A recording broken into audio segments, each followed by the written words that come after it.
What is the meaning behind Lunae? Lunae It's the name of the town. is the moon. It's the moon. Moon. Luna. Luna. So it's Luna. Yes. Italian Wine Podcast. Chin Chin with Italian wine people. Welcome to another installment of On the Road Special Edition hosted by Stevie Kim.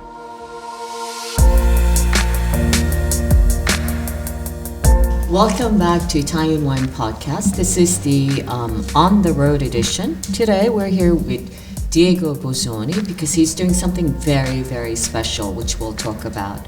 So I thought that we, took this opportunity to kind of give you the preview of what we'll be doing. Ciao, Diego. Buongiorno, ciao. Ciao, Diego. So this is Diego Bosoni of course, with the Lunae Winery. First of all, what is the name of your winery exactly? So the name of our winery is the name of our land. It's very, very old city. The original name is Portus Lunae, il Porto della Luna. It's a very old city. It's a Roman city. How do you spell that? How do you spell Lunae? Lunae. Yeah, it's Lunae. How do you say it and how do you spell it? Lune. Lunae. Lune. Yeah, but that seems obvious to you. But how do you spell it? Lunae. But you pronounce it? You pronounce Lune. Lune. Okay. Because it's a Latin name. Okay. So that's one of my problems. Because of course, I'm an American, completely ignorant, no Latin whatsoever. So your logo, it's Lunae, Lunae, but there's a V, right? It's Lvnae. So it's kind of confusing. Another problem. Yeah, that's another problem. So tell us about Lunae. What is the meaning behind Lunae? Lune. It's the name of the town. It's the moon. It's the moon. Moon. Luna. So it's Luna. Yes. Okay. Yes. The name of our town are Luni. Is the old city, the old Roman city, Portus Lunae, il Porto della Luna. Is a very important port during the Roman Empire. For the marble of Carrara, for the cheese of Emilia. Okay. So I guess this is you take it for granted, right? You think everybody knows where you are, but where are you geographically located? We are located in a very nice, very nice place between Cinque Terre and Versilia, between Cinque Terre e Apuan Alps. Okay, so Cinque Terre, it's part of Liguria, Yeah. famous area of the 5, terre in Liguria. Yeah. You're officially Liguria, but you're very, very close to Tuscany. Tuscany, right? We are very close to Tuscany and very close to Emilia. Right. And this is very important for our history, for our tradition, and so for our wines. So, Diego, tell us a little bit about your role with your family business and who else is part of it? All started with your dad. Right? My role? Yes. I don't know. No, what do you do in the business, the family business? So first of all, tell us a little bit about the component of your family. There's Paolo. I know Paolo. I met Paolo for the first time. I still remember Paolo in my first press conference of Opera Wine. And he came up to me and he said, "Bellissima, bellissima." And I recall this man and I was like, who is this man? Because I had never met him before. So of course he's such a warm character and such a generous heart. Yeah. In terms of, and I think it translates also into wine. But tell us a little bit about Paolo, yourself, and of course your sister Deborah is also involved in the wine business, right? Yeah. Paolo started your work in 1966, working with my grandfather, and he decided to dedicate our life to wine, to research the quality of the wine, to research the very old variety. Which variety in particular? The Vermentino is the first variety for my father, and this grape is now is very important for us, for the Colli di Luni DOC in general. During the time developed the winery, now we have 80 hectares located in Colli di Luni area, and we are a big family. The concept of the family is our focus, is our idea. The family is very important for the winery, for our winery. And now we work with for the research of another very interesting variety, the Albarola, Pollera Nera, Vermentino Nero. Okay, stop. Okay, so Albarola. Albarola. Okay, what is the peculiarity of Albarola? What is the difference between Vermentino and Albarola? Albarola is very nice because are very good acidity, very fresh, very delicate, and the flavor is more elegant. Green, aromatic herbs. More aromatic than Vermentino. No, it's more the same. Yeah, Similar. different flavor, different character. Because our listeners, they're a bit of a wine geek. What are the different flavors between Albarola and Vermentino? The aromas. The Albarola are very nice for this type of the flavor, aromatic herbs, lemon, green flavor. Mm-hmm. And the Vermentino depend of the soil, depend of the exposition, depend of the vintage. But usually white flowers, aromatic herbs, good sapidity, good elegance, good acidity, but depend of vintage. Yeah. And the position and the soil. Yeah. Okay, so getting back to your family. My family, we work with my father Paolo and my sister. Working? Yeah. What is he doing? My I sister. don't see him very much anymore. Like you've taken over with your sister, kind of I don't see him like going to events and stuff.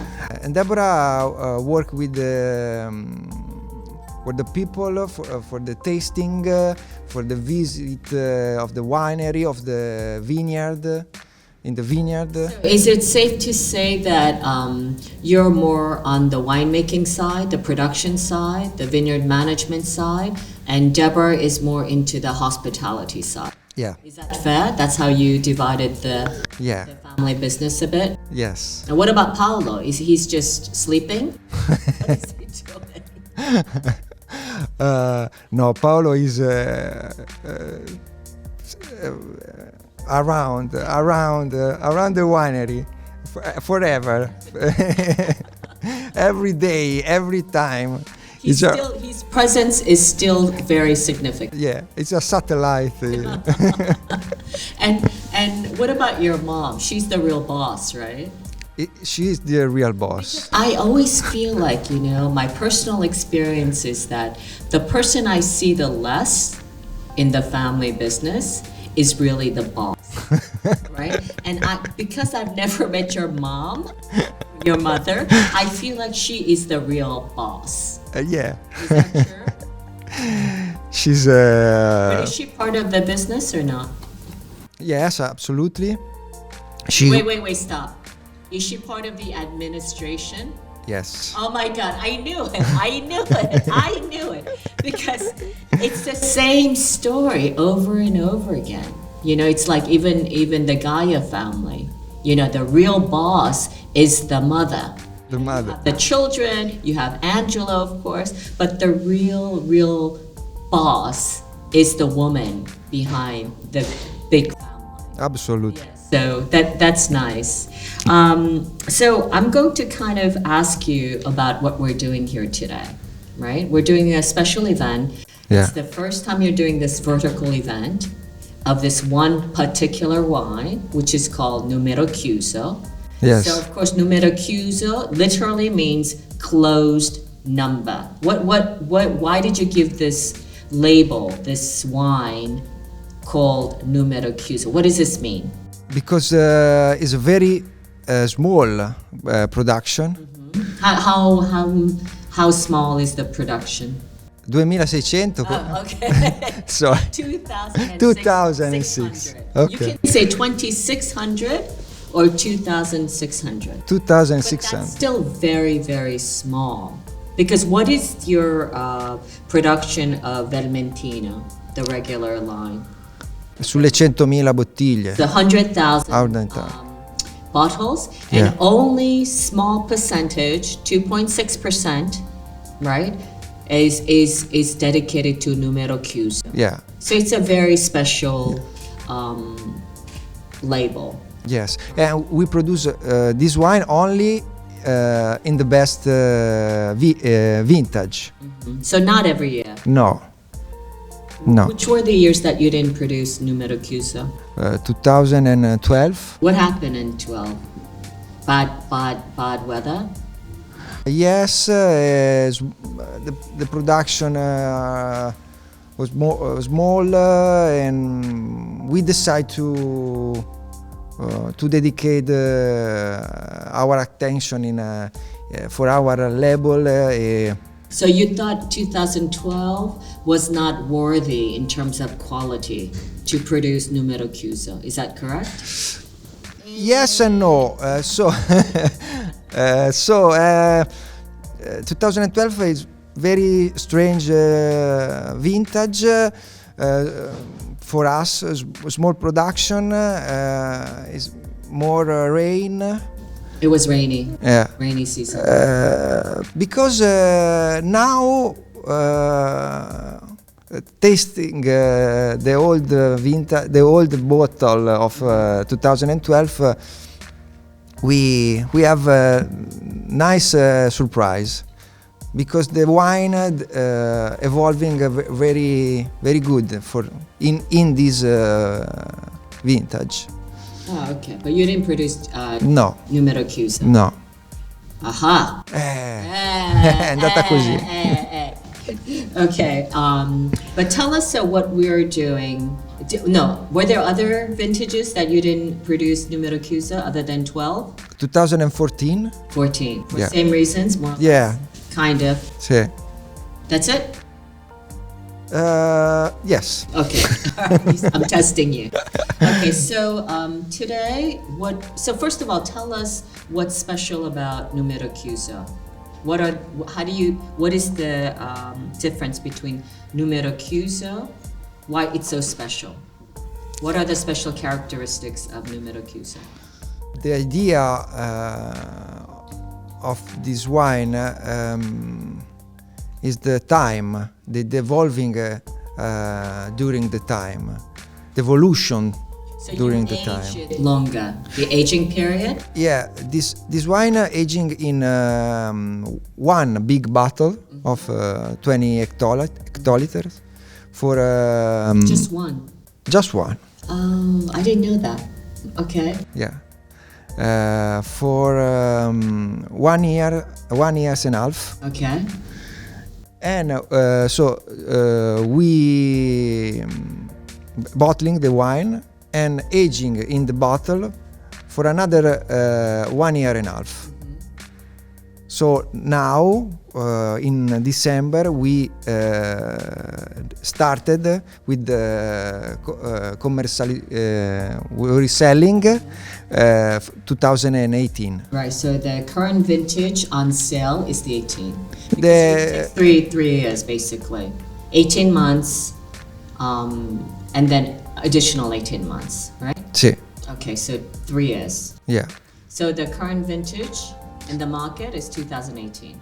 Now we terminate the 2017. You finish the 2017, and we started with the selling The 18. the 18 in December. Okay. Oh, you will start. Yeah. You haven't started. No. Okay. Alrighty.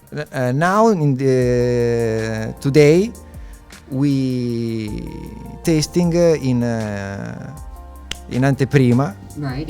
As an antiquary. Yeah. Okay. Fantastic. But we'll be tasting also other wines, right? Yeah. The other vintages today. A little surprise. The Etichetta Nera 2010 and the Cavaggino 2007. Okay. Yeah. And what are these? Tell me a little bit about these two wines. So Etichetta Nera is a very important wine for us. It's a very iconic label for So our. is that your signature wine? It's a selection of the Vermentino grape about the hills, on the hills. And is very interesting the evolution on the time of the wine. This wine is fermented in stainless steel, and we started with the selling in April. It's very young, no? The concept is very fresh and very delicate wine, but the time is very interesting, very nice for this So wine. how many Vermentinos are you producing? How many different labels of Vermentino? So we produce 4 different labels. Can you just remind me Yeah. the 4 different ones besides Numero Chiuso, Numero Chiuso, the Cavaggino. Cavaggino? Cavaggino is a cru, is a single vineyard. Etichetta Nera and Etichetta Grigia.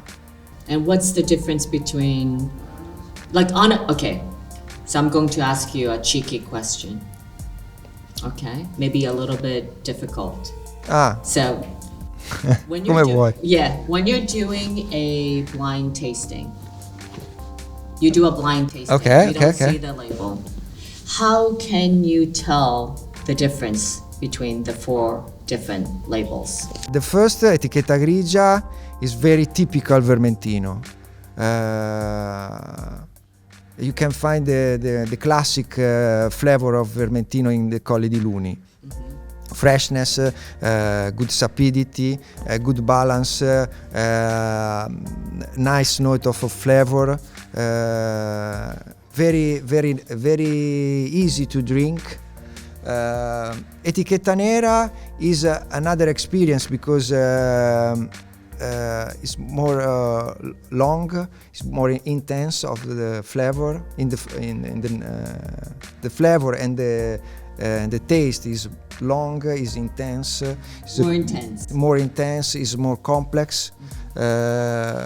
We can find another type of the flavor, aromatic herbs,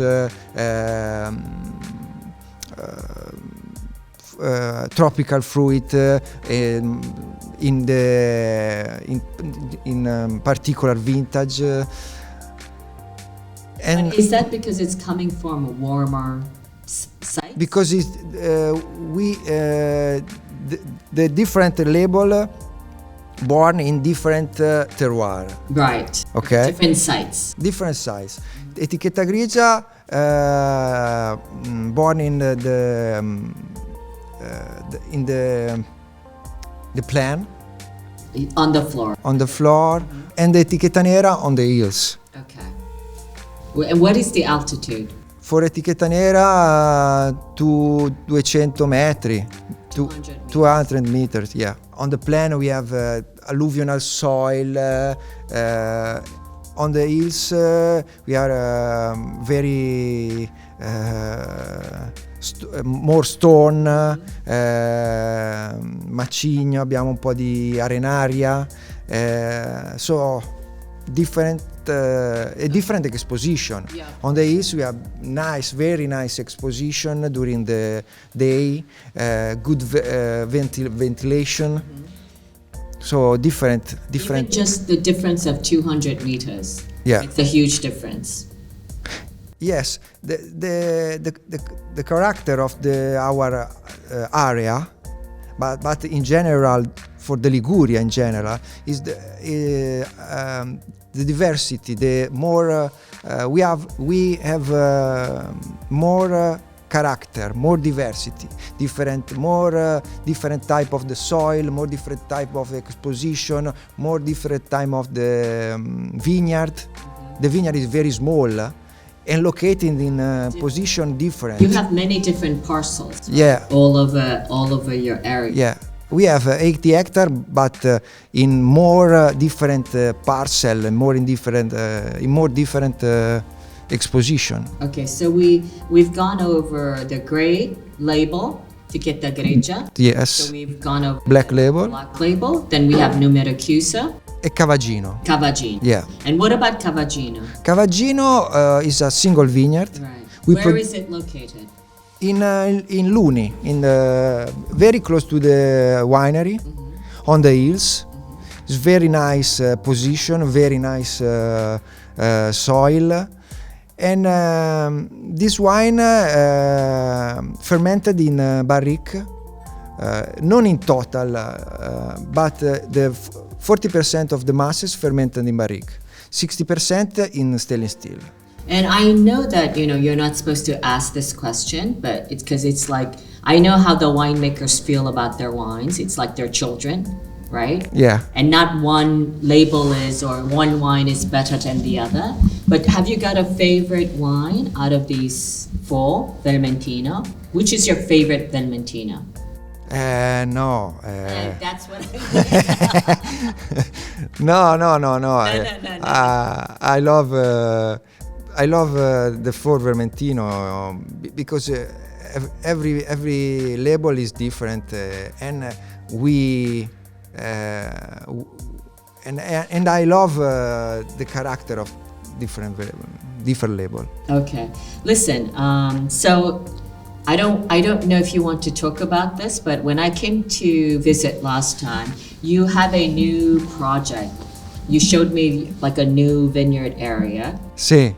Can you tell us a little bit about that? It's absolutely fabulous. I think it's the most exciting project you've I think adventured into, and the location is absolutely gorgeous. Do you want to tell us a little bit about this new project you have? We buy a new property. It's very nice position. Very nice for the wine and for the wine and for the olive oil. But for the wines is very important area and very historical area. How big is it? First of all, it's quite high, right? It's on top of the hills. Yes, 220 metri. Yeah, it seems higher because there's nothing around it. Yeah. So, and what are you planting? We planting the Vermentino. Oh, okay. What a surprise! The surprise is the nature, is the soul of the nature. It's very unique position. It's a natural amphitheater. Yes, it's incredibly. You can see the seaside, and there's a lot of wind, and there's a lot of sun. Yeah. There's a lot of everything, it seems. Right? So, and how big is it, the parcel? The vineyard is 3 hectares. And are you planning to do a new label, or will it be part of a label that you already have? A new wine, or? The first idea is the place, the nature, the vineyard, and the future, I don't know. But when will it be the first harvest for wine production? Another 2 years? Or Yes. 2 more years? 3 years. 2 Yeah. or 3 more years. Yeah. Okay. Well, I'm so excited.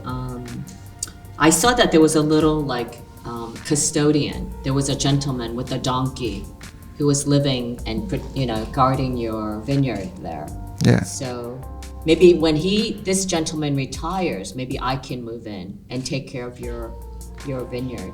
Io ho visto che c'era questo custode Ah, con sì. l'asino. Con l'asino. Sì, Sì. quando lui va in pensione vengo io. Vieni, Sì, come? io prendo il suo posto. hai capito? Assolutamente, vieni subito. No, okay. So listen, Diego, we're going to talk about one last thing, okay? And you have a new wine, Yeah.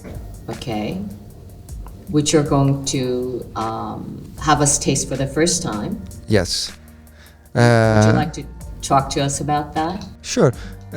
Today we tasting with us a new project. It's a very small production of metodo classico. Yes, It's a sparkling wine. Yeah. Right? You've been working on this for a very long time. Yes. More work, more study, and now. So what is the vintage that we'll be tasting today? When did you start? 2018. Okay, this is the 18. Yeah. Okay, and tell us a little bit about the winemaking process. So it's a classical, traditional method, right? Yes. It's very classical classical method. We use for this wine 2 different grapes. Oh, okay. So not just Vermentino. No, we use Albarola e Vermentino, 50 and 50. Right. Okay, because Albarola is very, very nice for the acidity. So it's more acidic Albarola than Vermentino. Yes, just a little. Yeah, 26 months sur lit. On the lease. On the lease, and now we tasting. And I'm so curious. yeah, me too. I can't wait to taste it. I'm so curious for di avere un vostro parere, insomma, sono molto curioso. No, but do you so are you planning to do this like this is the 2018 vintage that we'll be trying, but you've continued the process. Yeah. Sì. This is a new wine that you will be producing Yeah. every year. Yeah. And what is the quantity? 5.000 bottiglie. Oh, it's like 5,000. 5,000. You can just drink it at home every day. You don't need to sell the wine. And what is the price point? Are you actually selling the wine, or is it just a small experiment for the moment? No, we selling this wine. And what is the price point of this wine? For the wine store, in the wine store, Retail price. 35, 39. So it's more like the price of Franciacorta. Yeah. Basically, that's how you positioned it. Yeah. Okay, I'm so looking forward to trying the sparkling wine today with you on this new adventure. So thank you for joining us today. I know you have to go because you actually have to do a tasting, Okay. with the press. So I'm looking forward to this tasting the wine today. Thank you for coming, Diego. Thank you. And hopefully we can come and see you very, very soon. Grazie, ti aspettiamo. So we are speaking to Diego Bosoni, of course, representing the Lunae. We found out it's Lunae Lunae. with a V. It's problematic for the Anglo-Saxons, from Liguria. And of course, he is, when we think of Lunae Winery, of course, we think of Vermentino. So, and Vermentino, he is Mr. Vermentino himself here today. And we've learned a little bit more about the history and the family business. So go really, it is a wonderful, hospitable family. So when you're nearby, please go visit them. Okay, and that's it. And it's a wrap. Ciao ragazzi. Ciao. Ciao, ciao. Ciao, grazie. Ciao. And that's a wrap for this episode of On the Road Edition with Stevie Kim. If you enjoyed today's episode, please make sure that you've subscribed to our channel and check out our other travel videos too. You can also listen to our podcast version. For more information, check out www.italianwinepodcast.com.